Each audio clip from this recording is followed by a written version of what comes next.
Hello बच्चों, good morning.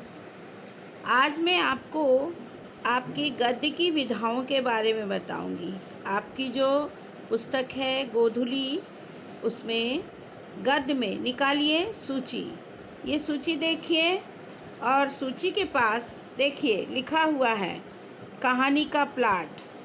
ये कहानी भारत का पुरातन विद्यापीठ नालंदा निबंध, ग्राम गीत का मर्म निबंध, लाल पान की बेगम कहानी, भारतीय चित्रपट मूक से संवाद फिल्मों तक निबंध, अष्टावक्र रेखा चित्र, टॉलस्टॉय के घर में रिपोर्टाज। ये देखिए अलग अलग है, फीचर, व्यंग, कहानी, शिक्षा शास्त्र। आज मैं इसके बारे में आपको बताऊंगी कि ये क्या है। सभी गद्य हैं लेकिन इनकी कुछ विधाएं होती हैं। ये हैं गद्य की विधाएं। अभी तक आपने छोटी क्लासों में पढ़ा तो आपने समझा होगा कि गद्य यानी कहानी, लेकिन नहीं, कहानी नहीं, इसमें कई चीज़ होती हैं जिसके बारे में हम आज आपको बताएंगे। गद्य में नाटक, जो कि एक नाटक के जैसा होता है, मतलब विभिन्न पात्र होते हैं इसमें, और इस नाटक के माध्यम से सब पात्र अपनी अपनी बातें रखते हैं और इस माध्यम से हम ये बताना चाहते हैं इसमें कि क्या शिक्षा मिली, कोई शिक्षा मिलती है अलग अलग नाटक से। एकांकी, ये भी एक प्रकार का नाटक है लेकिन इसमें एक अंक में ही पूरा समाप्त हो जाता है, और जो नाटक है उसमें एक अंक में पूरी शिक्षा नहीं मिलती, पूरी बात समाप्त नहीं होती। अब आएंगे हम, देखिए उपन्यास, ये भी गद्य की विधा है। उपन्यास बहुत बड़ी कहानी होती है, बहुत सारे पात्र होते हैं, बहुत लंबी होती है और उपन्यास तुरंत ख़त्म नहीं होता क्योंकि बहुत सारी बातें होती है इसमें। कई छोटी छोटी कहानियाँ सम्मिलित होती हैं। जब ये कहानी एक छोटी सी कहानी होती है जिसमें कुछ पात्र होते हैं और कुछ ही समय में एक निश्चित उद्देश्य के साथ इसकी समाप्ति हो जाती है। और हमें पता, आलोचना। अब देखिए 5वां पार्ट, आलोचना।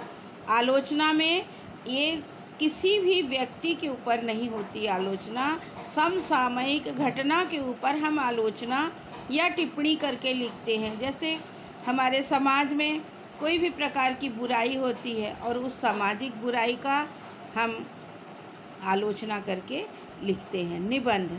निबंध जब हम लिखते हैं तो किसी विषय की संपूर्ण जानकारी उसमें निहित होती है कि उसके बारे में क्या कहा गया, कितना है, कितने प्रकार हैं, लाभ है, हानि है, विभिन्न चीज़ जैसे हम कहानी लिखते हैं। संस्मरण, ये संस्मरण जो होता है किसी भी प्रकार की घटना जो कि जिससे हम याद करते हैं। संस्मरण आत्मपरक होता है, ये हमारी पुरानी यादें होती हैं। ये कोई भी लेखक किसी के बारे में लिखते हैं, उनके भूतकाल का वर्णन होता है उसमें, यह किसी प्रसिद्ध व्यक्ति का होता है। जबकि रेखा चित्र, अब हम रेखा चित्र पे आते हैं। रेखा चित्र आत्मपरक होता है, रेखा चित्र में कल्पना का समावेश होता है। रेखा चित्र में चित्रकार कुछ रेखाओं को, गिने चुने उभारों को विशेष प्रकार से भावनाओं को प्रकट करके दिखाते हैं। अगर आपसे पूछा जाए कि संस्मरण और रेखा चित्र में क्या अंतर है, तो संस्मरण आत्मपरक होते हैं और रेखा चित्र में कुछ गिने चुने विशेष प्रकार की भावनाओं का प्रकट करके बताया जाता है। अब हम आएंगे आत्मकथा। आत्मकथा ये किसी व्यक्ति या लेखक के द्वारा, स्वयं के द्वारा लिखी होती है। जीवनी दूसरा व्यक्ति लिखता है, कोई भी व्यक्ति दूसरे के बारे में लिखते हैं। हम आगे चल के बहुत सारे लेखकों के बारे में आपको जानकारी देंगे। डायरी एक प्रकार का, एक किसी महान व्यक्ति के द्वारा, कोई महान व्यक्ति ही डायरी लिखते थे और उसमें आत्म अनुभव की भावनाओं को लिखा जाता है। इसमें जितने भी महापुरुष अपने जीवन में सफल हुए हैं उन्होंने अपने जीवन में डायरी लेखन का ही समावेश रखा है। डायरी लेखन से ही, डायरी कहते हैं ना कि हमारा जीवन एक खुली किताब की तरह होना चाहिए। तो जो बड़े बड़े महापुरुष हुए हैं उनका जीवन खुली किताब की तरह होता है और डायरी से वे विभिन्न प्रकार के अपने अनुभवों का वर्णन करते थे।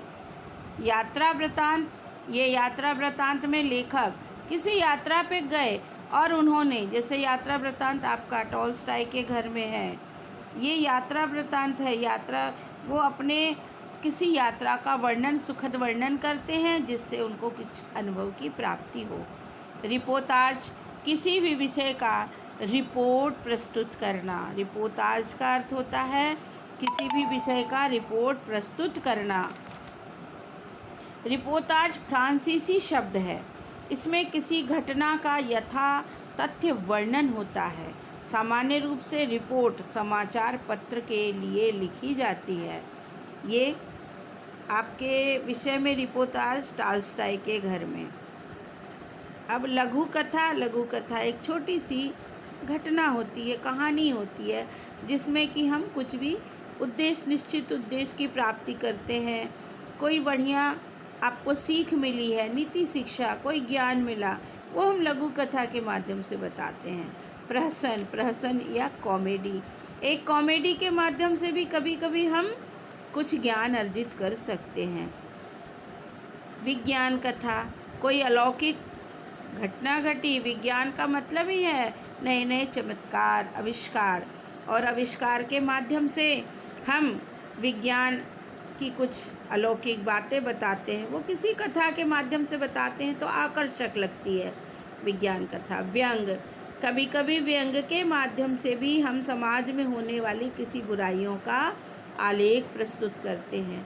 पुस्तक समीक्षा, किसी ने भी कोई एक पुस्तक लिखी और पुस्तक की हमने समीक्षा की कि उस पुस्तक में अच्छी बात क्या है, खराब बात क्या है, ये भी अलग अलग, ये बड़े क्लासों की बात है, लेकिन हम इसका वर्णन पढ़ेंगे। साक्षात्कार, साक्षात्कार जो है किसी भी का भी साक्षात्कार, इंटरव्यू जिसको आप कहते हैं, वो लिया जाता है।